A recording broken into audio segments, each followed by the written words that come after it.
So hi friends, welcome to our channel. Friends, మనకి monthly వచ్చేసరికి 90,000 వరకు కూడా శాలరీతో one of the best central government ఆర్గనైజేషన్లో ఖాళీగా ఉన్నటువంటి పర్మనెంట్ అడ్మినిస్ట్రేటివ్ ఆఫీసర్ ఉద్యోగులకి సంబంధించి ఈ యొక్క జాబ్ నోటిఫికేషన్ అనేది రిలీజ్ చేయడం జరిగింది. సో ఎలాంటి ఎక్స్పీరియన్స్ అనేది కూడా ఉండాల్సినటువంటి అవసరం తెలియదు guys. Andhra Pradesh and Telangana male and female candidates అందరూ కూడా ఈ యొక్క జాబ్స్కి అప్లై అనేది చేసుకోవచ్చు. ఈ విధంగా ఈ యొక్క నోటిఫికేషన్కి సంబంధించి కంప్లీట్ డీటెయిల్స్ అన్నిటిని కూడా ఈ యొక్క వీడియోలో డిస్కస్ అయితే చేద్దాం. సో ఎవరు కూడా స్కిప్ అయితే చేయదు గైస్. ఫస్ట్ టైం మన ఛానల్ని విజిట్ చేస్తున్నట్లయితే కనుక సబ్స్క్రైబ్ అయితే చేసుకుని బెల్ ఐకాన్ కూడా యాక్టివేట్ చేసి పెట్టుకోండి.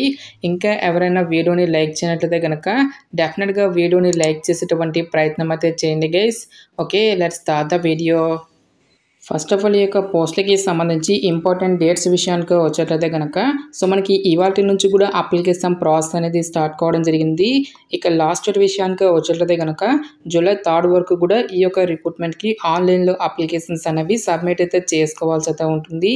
సో ఇక పోస్ట్లకి సెలక్షన్ ప్రాసెస్లో భాగంగా ఫేజ్ 1 ఎగ్జామినేషన్ అనేది మనకి జూలైలోను, ఫేజ్ 2 ఎగ్జామినేషన్ అనేది మనకి ఆగస్ట్లో కండక్ట్ చేస్తాము అని చెప్పేసి ఇక్కడ మనకి టెంటేటివ్ షెడ్యూల్ అనేటువంటిది కూడా నోటిఫికేషన్లో క్లియర్గా ఇవ్వడం జరిగింది.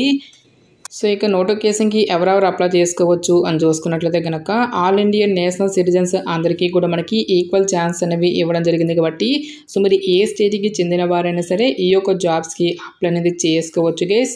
సో మీరు ఆంధ్ర అయినా తెలంగాణ అయినా ఈ విధంగా మీరు ఏ స్టేట్కి చెందిన వారైనా సరే ఈ యొక్క జాబ్స్కి అప్లై అనేది చేసుకోవచ్చు. సో ఈ యొక్క పోస్ట్కి సెలెక్ట్ అయినటువంటి క్యాండిడేట్స్కి మనకి పే స్కేల్ అనేది ఏ విధంగా ఉంటుంది అని చూసుకున్నట్లయితే కనుక సో మనకి బేసిక్ పేని మనకి 50,000 రూపీస్ అనేటువంటిది పే చేయడం జరుగుతుంది గైస్. ఈ యొక్క బేసిక్ పేతో పాటు చాలా రకాల సెంట్రల్ గవర్నమెంట్కి సంబంధించి అలవెన్సెస్ అనేవి కూడా మనకి పే చేయడం జరుగుతుంది. లైక్ మనకి పెన్షన్ స్కీమ్తో పాటు PF, gratuity, LTS, medical facilities, group personal accidents insurance అని చెప్పేసి ఈ విధంగా మనకి చాలా రకాల సెంట్రల్ గవర్నమెంట్కి సంబంధించి అలవెన్సెస్ అన్నీ కలుపుకుంటే దాదాపుగా మనకి 90,000 వరకు కూడా మంత్లీ శాలరీ అనేది రావడం జరుగుతుంది. నెక్స్ట్ ఈ యొక్క పోస్ట్లకి అప్లై చేసుకోవడానికి మీకు ఉండాల్సినటువంటి ఏజ్ లిమిట్ విషయానికి వచ్చేటదే కనుక May 1, 2025 నాటికి మీకు మినిమం ఏజ్ అనేది 21 ఇయర్స్ అయితే కంప్లీట్ అయి ఉండాలి. జనరల్ అభ్యర్థులు వచ్చేసరికి 30 ఇయర్స్ వరకు కూడా అప్లై అనేది చేసుకోవచ్చు గైస్. నెక్స్ట్ మనకి క్యాస్ట్ వైజ్గా కూడా మనకి ఏజ్ రిలాక్సేషన్స్ అనేవి ఉంటాయి కాబట్టి ఓబీసీ క్యాండిడేట్స్ వచ్చేసరికి 33 ఇయర్స్ వరకు, ఎస్సీ ఎస్టీ క్యాండిడేట్స్ వచ్చేసరికి 35 ఇయర్స్ వరకు, పీడబ్ల్యూడీ క్యాండిడేట్స్ వచ్చేసరికి 40 ఇయర్స్ వరకు కూడా అప్లై చేసుకోవడానికి ఛాన్స్ అనేది కల్పిస్తూ ఉన్నారు.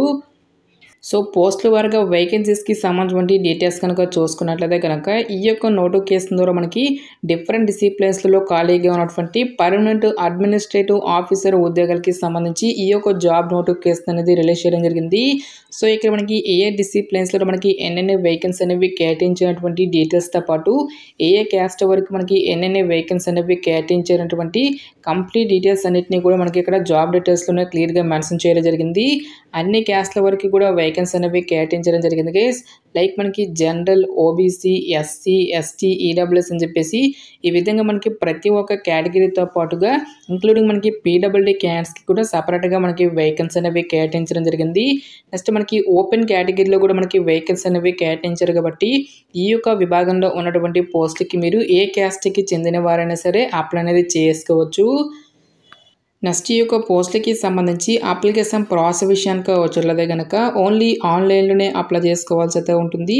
సో ఇక అప్లై లింక్స్ అన్నిటినీ కూడా వీడియో డిస్క్రిప్షన్లోను కామెంట్ సెక్షన్ అయితే ప్రొవైడ్ అయితే చేస్తాను గైస్.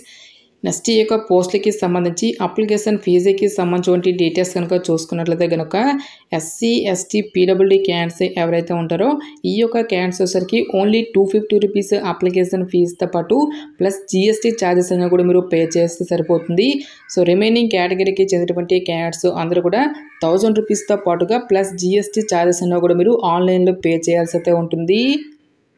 సో పోస్టుల వరకు ఎసెన్షియల్ ఎడ్యుకేషనల్ క్వాలిఫికేషన్ విద్యా అర్హత విషయానికి వచ్చేట్లయితే కనుక సో జర్నలిస్ట్ ఆఫీసర్ ఉద్యోగులకు వచ్చేసరికి సో మీరు ఏదైనా ఒక విభాగంలో జస్ట్ మీరు బ్యాచిలర్స్ డిగ్రీ అనేది కంప్లీట్ చేస్తే సరిపోతుంది.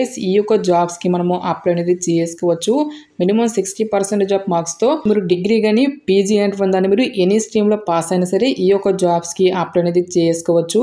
నెక్స్ట్ ఆటోమొబైల్ ఇంజనీరింగ్తో పాటుగా ఇన్ఫర్మేషన్ టెక్నాలజీ విభాగంలో ఉన్నటువంటి పోస్టులకు వచ్చేసరికి ఎవరైతే సంబంధిత డిపార్ట్మెంట్లలో మినిమం 60% మార్కులతో బీఈ ఆర్ బీటెక్ కానీ ఎంఈ ఆర్ ఎంటెక్ అనేటువంటి దాన్ని ఎవరైతే కంప్లీట్ చేసినటువంటి క్యాండిడేట్స్ ఉంటారో వాళ్ళు మాత్రమే ఈ యొక్క జాబ్స్కి అప్లై చేసుకోవాల్సి అయితే ఉంటుంది. నెక్స్ట్ మనకి ఫైనాన్స్ విభాగంలో ఉన్నటువంటి పోస్టులకు వచ్చేసరికి ఎవరైతే చార్టర్డ్ అకౌంటెంట్ కానీ లేదంటే కాస్ట్ అకౌంట్ అనేటువంటి దాన్ని కంప్లీట్ చేసినటువంటి క్యాండిడేట్స్ కానీ లేదంటే బీకామ్ ఆర్ ఎంకామ్ చేసినటువంటి క్యాండిడేట్స్ అందరూ కూడా ఈ యొక్క జాబ్స్కి అప్లై అనేది చేసుకోవచ్చు. నెక్స్ట్ మనకి లీగల్ డిపార్ట్మెంట్లో ఉన్నటువంటి పోస్టులకు వచ్చేసరికి లా విభాగంలో ఎవరైతే డిగ్రీ కానీ లేదంటే పోస్ట్ గ్రాడ్యుయేట్ డిగ్రీ అనేటువంటి దాన్ని కంప్లీట్ చేసినటువంటి క్యాండిడేట్స్ అందరూ కూడా ఈ యొక్క జాబ్స్కి అప్లై అనేది చేసుకోవచ్చు. నెక్స్ట్ మనకి డాక్టర్ విభాగంలో ఉన్నటువంటి పోస్టులకు వచ్చేసరికి ఎవరైతే ఎంబీబీఎస్ కానీ ఎండి కానీ ఎంఎస్ అనేటువంటి దాన్ని కంప్లీట్ చేసి ఉంటారో వాళ్ళందరూ కూడా ఈ యొక్క జాబ్స్కి అప్లై అనేది చేసుకోవచ్చు. సో ఎటువంటి ఎక్స్పీరియన్స్ కానీ ఎలాంటి ఎక్స్ట్రా సర్టిఫికేట్స్ అంటూ కూడా మనకి ఏమీ కూడా ఉండాల్సినటువంటి అవసరం అయితే లేదు గైస్. నెక్స్ట్ ఈ యొక్క పోస్ట్లకి సంబంధించి సెలక్షన్ ప్రాసెస్ అనేది ఏ విధంగా ఉంటుంది అని చూసుకున్నట్లయితే కనుక ఓన్లీ 3 స్టేజెస్లో ఈ యొక్క వేకెన్సీస్కి సంబంధించి సెలక్షన్ అనేది కంప్లీట్ అయితే చేయడం జరుగుతుంది. స్టేజ్ 1లో మనకి ప్రిలిమినరీ ఎగ్జామినేషన్ అనేది కండక్ట్ అయితే చేయడం జరుగుతుంది guys.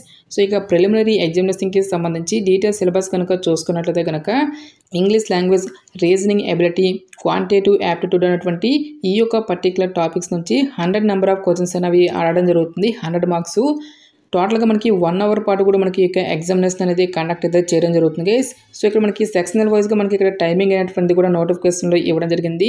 Only English and Hindi లాంగ్వేజ్లో మాత్రమే ఈ యొక్క క్వశ్చన్స్ అనేవి రావడం జరుగుతుంది గైస్. ఈచ్ వన్ కరెక్ట్ ఆన్సర్కి ఇక్కడ మనకి 1 మార్క్ అనేది కేటాయిస్తారు. నెక్స్ట్ మనకి 1/4 నెగిటివ్ మార్కింగ్ అనేది కూడా ఉంటుందని చెప్పేసి ఇక్కడ మనకి జాబ్ డీటెయిల్స్లోనే క్లియర్గా మెన్షన్ చేయడం జరిగింది. ఎవరైతే ప్రిలిమినరీ ఎగ్జామినేషన్ని క్వాలిఫై అయినటువంటి క్యాండిడేట్స్కి ఫర్దర్గా మనకి మెయిన్ ఎగ్జామినేషన్ అనేది కూడా కండక్ట్ చేయడం జరుగుతుంది గైస్. మెయిన్ ఎగ్జామినేషన్ అనేది మనకి మల్టిపుల్ చాయిస్ క్వశ్చన్స్తో పాటుగా డిస్క్రిప్టివ్లో కూడా మనకి క్వశ్చన్స్ అనేవి అడగడం జరుగుతుంది. సో ఇక్కడ మనకి జర్నలిస్ట్ విభాగంలో ఉన్నటువంటి పోస్టులతో పాటు స్పెషలిస్ట్ పోస్టులకి సంబంధించి డీటెయిల్ సిలబస్ అనేది ఇవ్వడం అయితే జరిగింది. ఫస్ట్ 5 టాపిక్స్ అని మాత్రం అన్ని పోస్టులకి కూడా మనకి కామన్గా అయితే ఉంటాయి గైస్. స్పెషలిస్ట్ పోస్టులకు వచ్చేసరికి అడిషనల్గా మనకి మీకు డిసిప్లిన్కి రిలేటెడ్గా 50 నెంబర్ ఆఫ్ క్వశ్చన్స్ అనేది మనకి అడగడం అనేది జరుగుతుంది. టాపిక్స్ కనుక చూసుకున్నట్లయితే కనుక reasoning, English language, general awareness, computer knowledge, quantitative aptitude అనేటువంటి ఈ యొక్క పర్టికులర్ టాపిక్స్ నుంచి 250 నెంబర్ ఆఫ్ క్వశ్చన్స్ అనేవి అడగడం జరుగుతుంది. 250 మార్క్స్. సో ఇక్కడ మనకి సెక్షనల్ వైజ్గా టైమింగ్ అనేది కూడా ఇవ్వడం అనేది జరిగింది గైస్. ఈ విధంగా ఎవరైతే యొక్క మెయిన్ ఎగ్జామినేషన్ క్లియర్ చేసినటువంటి క్యాండిడేట్స్కి ఫర్దర్గా మనకి డిస్క్రిప్టివ్ టెస్ట్ అనేటువంటి కూడా కండక్ట్ అనేది చేయడం జరుగుతుంది. టోటల్గా మనకి 30 మినిట్స్ పాటు కూడా ఈ యొక్క డిస్క్రిప్టివ్ టెస్ట్ అనేది కండక్ట్ చేయడం జరుగుతుంది గైస్. టోటల్గా ఇక్కడ మనకి 3 క్వశ్చన్స్ అనేవి మనకి అడగడం జరుగుతుంది. సో ఈ విధంగా మనకి ఈ యొక్క పోస్టులకి సంబంధించి సెలక్షన్ అనేది కంప్లీట్ అయితే చేయడం జరుగుతుంది గైస్. నెక్స్ట్ ఎగ్జామినేషన్ సెంటర్స్కి సంబంధించిన డీటెయిల్స్ కనుక చూసుకున్నట్లయితే కనుక ఫేజ్ 1 ఎగ్జామినేషన్ అనేది మనకి ఆంధ్రప్రదేశ్ అభ్యర్థులకు వచ్చేసరికి విజయవాడ, గుంటూరు, విశాఖపట్నం, ఒంగోలు అనేటువంటి ఈ యొక్క లొకేషన్స్లో మనకి ఎగ్జామినేషన్స్ అనేవి కండక్ట్ అనేది చేయడం జరుగుతుంది. నెక్స్ట్ తెలంగాణ అభ్యర్థులకు వచ్చేసరికి హైదరాబాద్, రంగారెడ్డి, వరంగల్ అనేటువంటి ఈ యొక్క లొకేషన్స్లో మనకి ఎగ్జామినేషన్స్ అనేవి కండక్ట్ చేయడం జరుగుతుంది. మెయిన్ ఎగ్జామినేషన్ అనేది మాత్రం ఆంధ్రప్రదేశ్ అండ్ తెలంగాణ అభ్యర్థులకి ఓన్లీ హైదరాబాద్ లొకేషన్లో మాత్రమే ఎగ్జామినేషన్ అనేది కండక్ట్ చేయడం జరుగుతుంది. సో ఇక జాబ్ నోటిఫికేషన్ అనేది మనకి ఎక్కడి నుంచి వచ్చింది అని చూసుకున్నట్లయితే కనుక సో గవర్నమెంట్ ఆఫ్ ఇండియా కింద పనిచేస్తున్నటువంటి నైనిటాల్ ఇన్సూరెన్స్ కంపెనీ లిమిటెడ్ నుంచి అఫీషియల్గా రిలీజ్ అయినటువంటి యొక్క పర్మనెంట్ అడ్మినిస్ట్రేటివ్ ఆఫీసర్ పోస్ట్కి సంబంధించిన job notification details interest eligible candidates డెఫినెట్గా ఈ యొక్క రిక్రూట్మెంట్కి అప్లై అనేది చేసుకోండి. నెక్స్ట్ ఈ యొక్క పోస్ట్కి సంబంధించి అప్లై లింక్స్ అన్నిటినీ కూడా వీడియో డిస్క్రిప్షన్లోను కామెంట్ సెక్షన్లో అయితే ప్రొవైడ్ అయితే చేస్తాను గైస్. ఇంకా ఇక నోటిఫికేషన్కి సంబంధించి మీకు ఎటువంటి డౌట్స్ వచ్చినా సరే నాకు కామెంట్ సెక్షన్లో కామెంట్ అయితే చేయండి. ఇటువంటి మరిన్ని జాబ్ అప్డేట్స్ కోసం మన ఛానల్ని సబ్స్క్రైబ్ చేసుకుని బెల్ ఐకాన్ కూడా యాక్టివేట్ చేసి పెట్టుకోండి. సో ఇది ఫ్రెండ్స్ ఇవాల్టి వీడియో. రేపు మరొక మంచి జాబ్ అప్డేట్తో మళ్ళీ మీ ముందుకు రావడం జరుగుతుంది. Thanks for watching this video.